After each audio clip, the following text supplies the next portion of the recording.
ויאמר אל השם אל תפני מלחתם ואל חמור אחד מהם נשאתי ולא דעתי את אחד מהם. Un des arguments qu'il amène Moshe Rabbeinu pour convaincre Hachem de ne pas écouter les tefilot de Korach, c'est un argument très bizarre. Il dit, regarde Hachem, quand tu m'as demandé de venir délivrer Am Israël, et donc j'ai quitté Midian pour venir les délivrer, je n'aurais pas demandé de me payer un taxi. Je suis venu de mes propres moyens. Bon, à l'époque, le taxi, c'était le hamor. Donc il a dit, je n'ai pas demandé qu'on me donne un hamor. Je n'ai pas demandé un hamor. Je me suis débrouillé de me trouver un hamor tout seul. Comme un peu aujourd'hui, on dirait, je n'ai pas demandé qu'on me paye un taxi. Je suis venu de mes propres moyens. Et grâce à ça, il dit à Kadosh Baruch Hu, grâce à cet effort que j'ai fait, que je n'ai pas demandé qu'on me paye un taxi, bon, alors là, je t'en supplie, les Sroudzen, n'écoute pas la prière de Korah. Écoute ma prière, moi.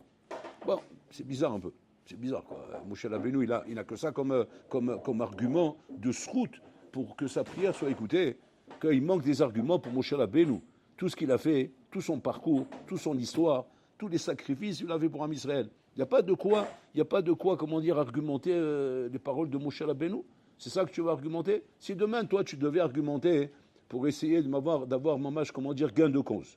Gain de cause dans ce que tu es en train de déballer. Est-ce que tu vas amener des choses comme ça? Je n'ai pas demandé un taxi. Au contraire, quand on va t'entendre, on va dire Mesken. Il a court d'arguments, celui-là. Il ne sait plus quoi dire. Regarde ce qu'il est en train de chercher. Il ne va pas payer un taxi. Dis quelque chose. Défends-toi. Dis quelque chose de bien au moins. Donne-moi des struyotes, donne-moi des trucs exceptionnels. Donc on ne comprend pas les malachs ici. Rav Dessler pose la question.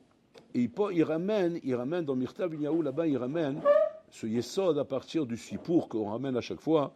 Ce fameux sipour de Rabbi Hanyan ben Teradion, qui était venu rendre visite à son maître, Rabbi Yossi ben Kisma, qui était très malade, il était mourant. Donc il est venu rendre visite à son maître, on lui a dit ton maître il est mourant, donc il est venu voir son maître. Et quand il est rentré chez son maître l'a reçu d'une manière très très sévère, très dure. Il a dit j'entends sur toi, tu m'as kilkilol berabim, tu réunis les gens pour leur enseigner la Torah, alors qu'on est Beshat Hashmad, on est dans une période très dangereuse, où les goïms barmenan, ils condamnent à mort tout celui qui étudie la Torah. Est-ce que tu ne sais pas qu'il y a une sakana? Est-ce que tu ne sais pas qu'il faut faire attention à sa vie? Et Rabbi Hanyan ben Teradion lui dit, avalani moser nefesh, je fais misrut nefesh pour enseigner la Torah. Il dit, Ken, mais c'est pas comme ça, tu moser nefesh, kol hakavod lecha, mais il y a une sakana. Bon, il le réprimande. Il a tellement réprimandé que Rabbi Hanyan ben Teradion, il a pris peur. Il s'est dit, il va savoir. C'est à cause de ce que j'ai fait, je n'ai pas perdu mon Olam Haba. Il a eu peur à ce point-là, qu'il a peut-être perdu son Olam Haba à cause de ça. Parce qu'en fait, ce qu'il a fait, c'est pas ce que l'Ashkafat Torah veut. Donc il demande à Rabbi Yossi ben Sikma, avec crainte, avec peur, Rabbi aussi, j'ai le Olam Haba au moins, Ani ben Olam Haba, comme ça il demande à son maître. Et son maître, il le surprend encore plus dans la réponse qu'il lui donne. Il lui dit pas, mais va dès que tu as Olam Haba. C'est pas parce que je te réprimande que tu as perdu ton Olam Haba. Tu es un tzaddik. Tu fais une surut nefesh, comme ça on aurait cru. Et là-bas, c'est pas du tout ce qu'il lui répond. Qu'est-ce qu'il lui répond? Est-ce que tcha olam haba ta sholoti? Est-ce que tcha olam haba? Klum maase baliatra? Est-ce que tu as fait un maase pour avoir olam haba? Wow. Alors là, il s'est pris la tarte. Là, il s'est pris genre une droite, mais comme il faut. Parce qu'il avait peur de ça, la manière comme il a réprimandé. Et donc il lui demande pour être tranquillisé, tranquillise-moi, dis-moi que j'ai olam haba. Et là, il lui dit, Klum maase baliatra? Est-ce que tu as un maase pour olam haba? Cherche un maase. Raconte-moi un maase que tu as. Attention, il lui dit Klum maase. Ça veut dire quoi? Maase chez le Klum. Pas un maase comme prendre Sefer Torah et faire. Ce que tu as fait jusqu'à maintenant, c'est pas ça. Amène-moi un maase chez le Klum. C'est un maase que tu fais Be'eser Hadat. Sans avoir l'impression que tu mérites un Chazak ou Baruch pour ça. Comme ça, il demande. Bon, il ne comprend pas. Il ne comprend pas ce qu'il veut, Rabbi Yossi ben Kisma. Mais c'est son maître. Bon, il cherche, il répond à son maître. Il dit oui, il m'est arrivé, il me raconte un truc, mais j'ai un truc, presque, j'ai même pas envie de le raconter tellement que c'est débile. Il dit voilà, c'était Purim, et j'avais prévu de l'argent pour donner Matanos à Evionim, et je sais pas comment je me suis arrangé avec Purim, les Mishloach Manot, Inyanim, Balagan, roulé. L'argent s'est mélangé avec mon argent, avec lequel je voulais faire le michté. C'est mélangé. Qu'est-ce que j'ai fait? Je ne savais plus exactement combien il y avait. Donc je ne savais pas, récupérer l'argent des Evionim. J'ai tout donné aux Evionim. Dans le Safek, j'ai tout donné aux Evionim. Je n'ai pas voulu prendre de risque. Rabbi Yossi ben Kisma, il entend ça, il lui dit, quoi? Ça tu as fait? J'ai chelki ke chelkecha, alva que j'ai ton olam haba, alva que... Voilà l'histoire. Alors Rav Desser, il pose du coup à Souma là-bas. Il dit, mais comment ça marche ça? Comment ça marche au olam haba? Quoi, il y a des critères qu'on ne comprend pas là-bas, ça marche avec des règles qu'on ne connaît pas. Est-ce que Misirut Nefesh, Rabota, il me sort Torah Berabim, Misirut Nefesh, que ce bonhomme, il sait qu'à chaque instant, il peut être attrapé et condamné à mort, c'est-à-dire on peut le brûler sur le bûcher. Il est Moser Nefesh pour donner ça à Rabotai. Est-ce qu'on peut comparer Rabotai, Maaseh chez Misirut Nefesh, avec Kloum Maaseh, avec simplement qu'il a pris la Zdaka, il l'a mis dans la boîte? Ça, même nous on le fait, nous on l'aurait fait ça.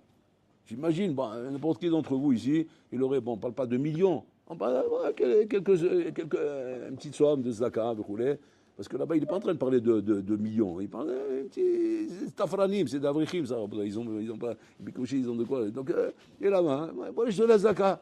De combien on parle? Combien? On va aller loin, allez, 200 shekels. 300 shekels, allez, on est large. 300 shekels, Rabbi Yossi ben Kisma, tu dis, Alva que j'ai ton olam haba, c'est avec ça qui t'a impressionné? Tu n'as pas olam haba avec les euros de avec ça, il y a olam haba? C'est quoi le pshat, Rabotai? Alors, peut-être on va dire que Rabbi Yossi ben Kisma, il est encore plus tafran que lui. C'est-à-dire que lui, il est tafran, mais l'autre, il est encore plus tafran. C'est-à-dire que quand il entre en 300 shekels, il est tellement impressionné par les 300 shekels que, quoi? Tu as donné 300 shekels à la Zdaka? Waouh! Alors là, c'est vraiment, c'est un misérable, quoi.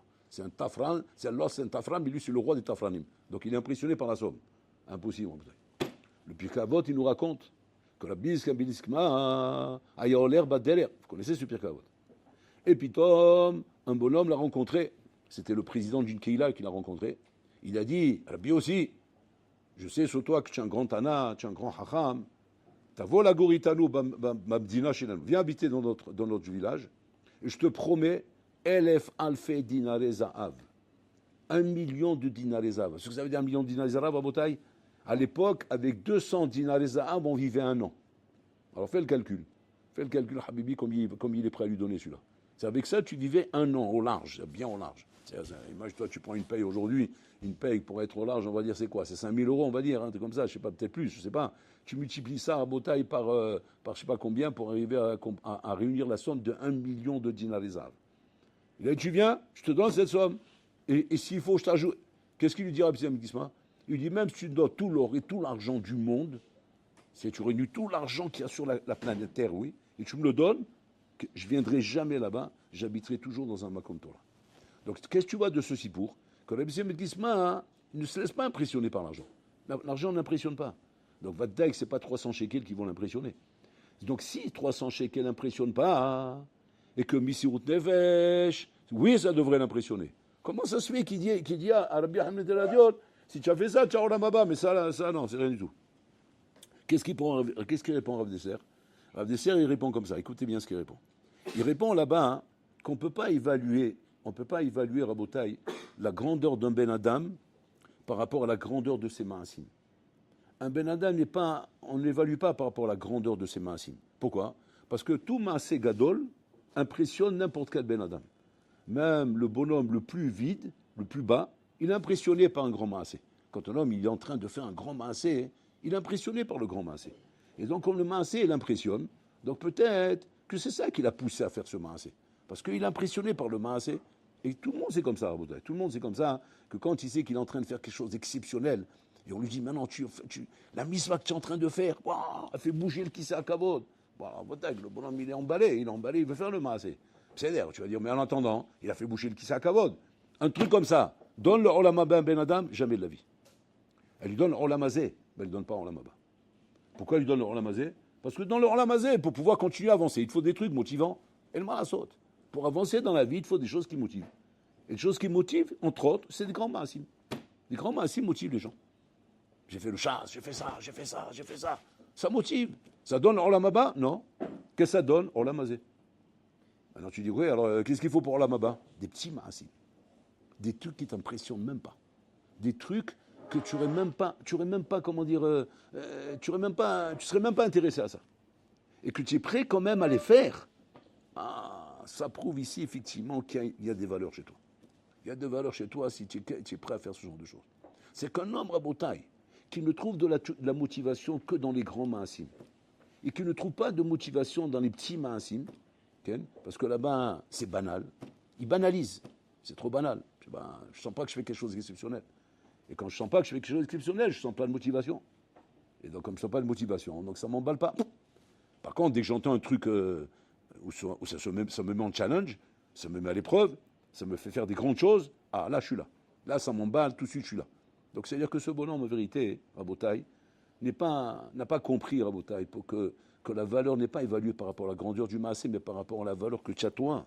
Parce que pour t'appeler Ben Olam Haba, et c'est pour ça qu'on appelle ça Ben Olam Haba, on ne dit pas Mouftar Chouben, on dit Ben Olam Haba. C'est quoi Ben Olam Haba? C'est depuis ici, dans l'Olam Hazé, tu as Ben Olam Haba. Pas une fois que tu arrives là-bas, tu as le Srat du Olam Haba. C'est pour ça qu'on appelle ça Ben. Ben, c'est-à-dire que tu es le fils de ça. Comment tu es le fils de ça? C'est que cette chose existe chez toi déjà dans l'Olam Hazé. C'est ça être le fils de quelque chose. C'est je suis déjà miouchas à la davar hazé. Et où ça? Là, ici. Tu vas dire comment on voit ça ici? Pas par des grands maasim, par des petits maasim. Des petits maasim que tu négliges pas. Tu ne négliges pas ces petits maasim. Un bonhomme, Rabotai, qui fait attention à une achinami, à être régulier à la tfila. Régulier à la tfila. Il sait qu'allez, je vais en prêt à 7h00. 7h00, il est là, il est à la tfila.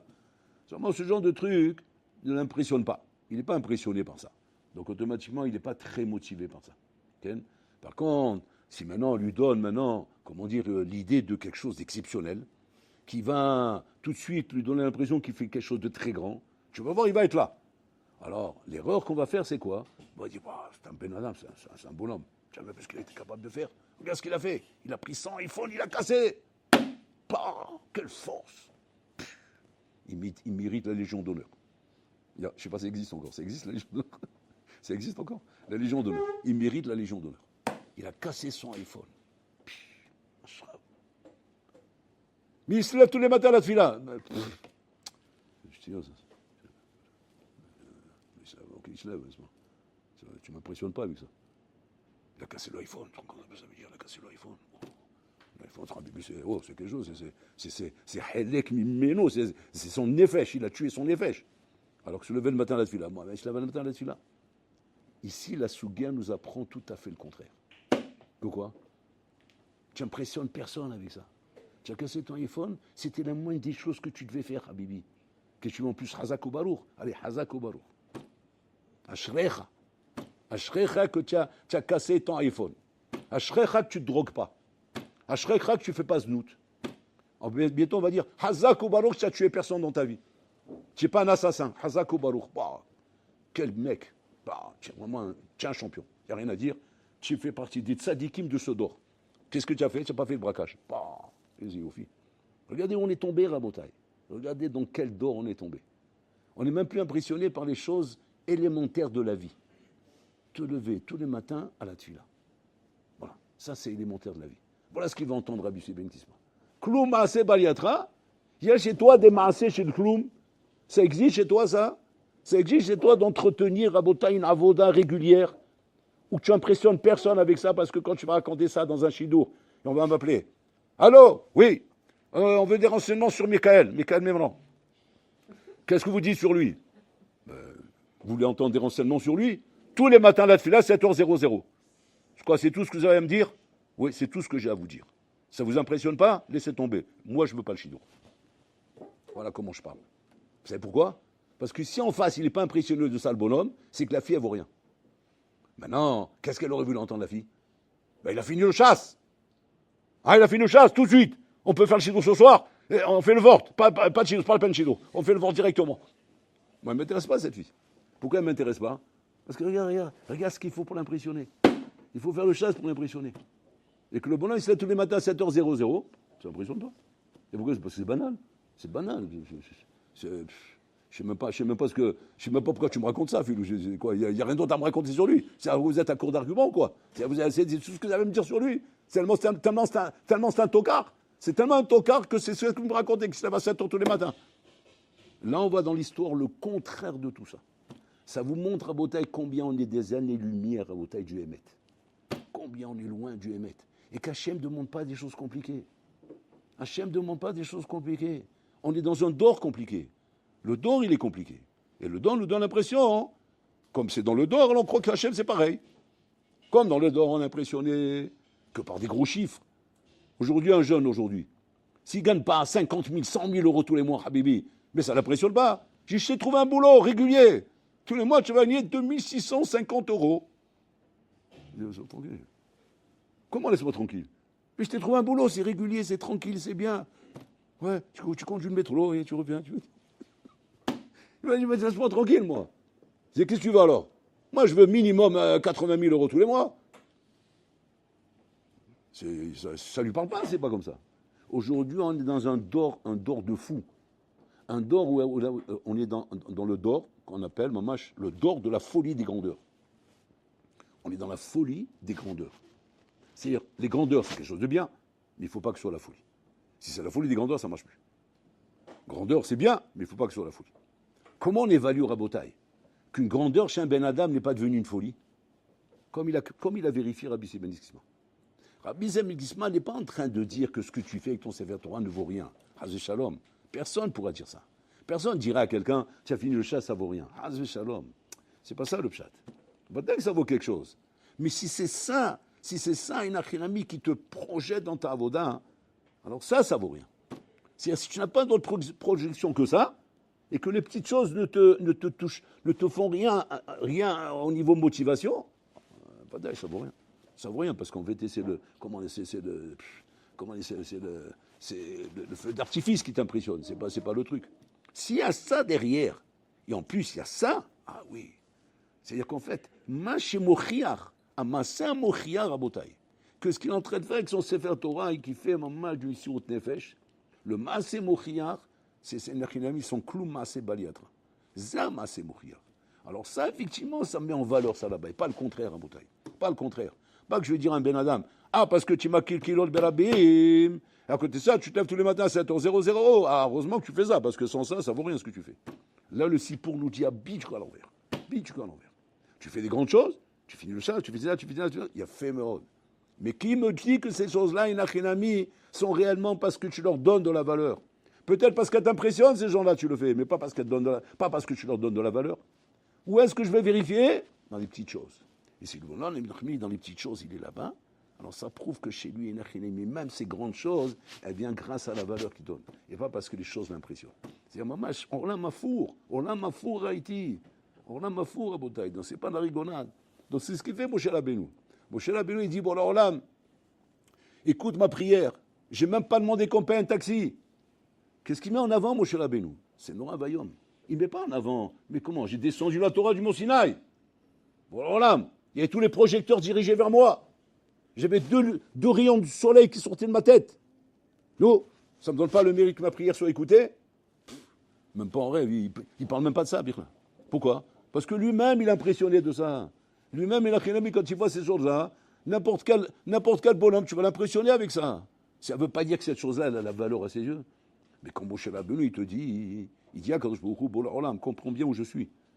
Moi, ces choses-là, c'est toi qui as décidé que ce soit comme ça. Que moi, je donne la Torah, que tu me mets des keren or sur la tête, que tu me rends Moshe Rabbeinu. C'est toi qui as décidé tout ça. Seulement, tu veux savoir où je suis, moi, c'est le Moïse, le Moshiko, le petit Moshe. Le petit Moshe, tu sais pas où il est? Il ne demande pas un taxi quand il donne. Voilà où il est, le petit Moshe. Maintenant que tu es fait de moi, le grand Moshe, ça c'est toi qui as fait ça, Moshe Rabbeinu.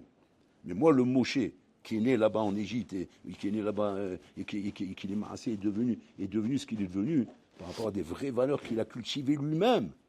Voilà où il est.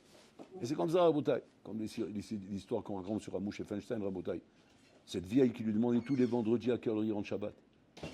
Elle appelait Ramoshe Feinstein, Posekador, à quelle heure il rentre Shabbat. Et personne ne savait ça. Personne ne savait que jusqu'au moment où il est mort, Ramoshe Feinstein, et que la dame, elle est vivante encore, et elle appelle. Et elle tombe vendredi sur le fils de Ramoshe. Il dit, allô, Moshe? Et elle appelle Moshe. À quelle heure il rentre Shabbat? Alors, il dit, quoi? Comment ça, à quelle heure il rentre Shabbat? Je sens, comme d'habitude, vous me dites à quelle heure. C'est quoi comme d'habitude? Il ne comprend pas, c'est le fils, il ne comprend pas ce qu'elle veut, cette maman. Il dit, mais tous les vendredis, depuis des années, j'appelle Moshe pour qu'il me dise à quelle heure il rentre Shabbat. Vous appelez Moshe tous les vendredis pour qu'il vous dise à quelle heure il rentre Shabbat? Mais quoi, il vous a jamais dit de prendre un calendrier pour regarder à quelle heure il rentre Shabbat? Il y a des calendriers qui vous disent à quelle heure il rentre Shabbat. Ah ben non. Il est très, très courtois, ce monsieur. D'ailleurs, il me recevait bien. il me donnait des détails, même il me demandait si j'ai besoin d'autre chose. Et voilà, et ça se passait toujours bien, il prenait le temps. Il n'y a pas à vivre comme ça, parce que c'est normal, il n'a pas de temps à perdre. Habibi, le bonhomme, chaque seconde chez lui, c'est une Mishnah.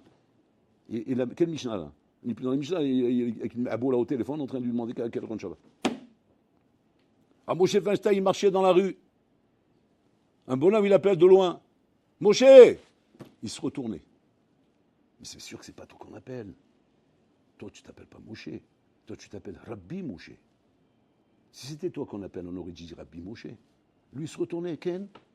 Même pas vexé. Pas vexé, genre. Qui a osé m'appeler Moshe? Non, il se retourne, Ken. Genre, qu'est-ce que je peux faire? Non, non. Non, c'est pas vous que j'appelais. Je n'oserais jamais vous appeler Moshe. Pourquoi? Mais c'est comme ça que je m'appelle. Regardez où il est le bonhomme. C'est Kloum Maaseh Baliatra. C'est le bonhomme Rabotai. Hachem lui a donné des kélim. Il a donné un bulldozer. Il est capable de faire le chat 700 fois. Mais ça, ils ne sentent pas qu'ils travaillent là-bas. Là-bas, c'est normal. C'est les kélim qu'Hachem m'a donné. Mais où est Ma'avoda? Ma'avoda, c'est la confrontation avec le moi-même. Là où je dois rester moi-même. Là où la folie des grands terres ne doit pas m'enivrer. Ne doit pas me déformer ce que je dois être de moi-même. Des qualités que je dois travailler sur moi-même. Et là, quand on voit ça, tu dis, ça c'est un conto. Zeben Orlamaba. Zeben Orlamaba. En dehors de ça, rien du tout à Botaï. Regardez là, il statoute à four, inverse, que la Torah est là à Botaï, que les Chachamim ils ont par rapport à ce que nous on voit à Botaï. Donc de là, tu apprends quelque chose de Hassoum à Botaï. Kikarov Elecha Dava, quand tu te demandes maintenant, Ben Adam à Botaï, qu'est-ce qu'Hachem il attend de nous? Ben, il attend de nous qu'on soit Ben Orlamaba. Mais comment on devient Ben Orlamaba? Par rapport à des vraies valeurs que tu vas développer chez toi. Après, ce que les kélim qu'Hachem t'a donné, tu dois les développer. Si Hachem t'a donné un bulldozer, ben fais ce que tu dois faire avec un bulldozer. Sinon, là-bas, ça s'appelle du gâchis, sinon. Tu as des capacités de pouvoir faire le jazz, fais le jazz. Tu as des capacités de faire 200 fois, fais le 200 fois. Tu as des capacités de faire des records, fais des records. Mais ça, Rabota, ça gratte même pas les orteils de qui que ce soit, ça. Pourquoi? Parce que ça, c'est la normale, ça. Et si tu le fais pas, tu auras des comptes à rendre. Pourquoi? Parce que tu avais le matériel. Mais par contre, là où on va évaluer ta vraie valeur, Ken, c'est dans les ma'asim aktanim shelcha. Dans les ma'asim aktanim shelcha, où là-bas, tu les fais pas parce que stam, mais parce qu'en vérité, tu valorises tout. Parce que tu es un garçon qui valorise tout. Et tu ne te laisses pas impressionner que par les grandes choses.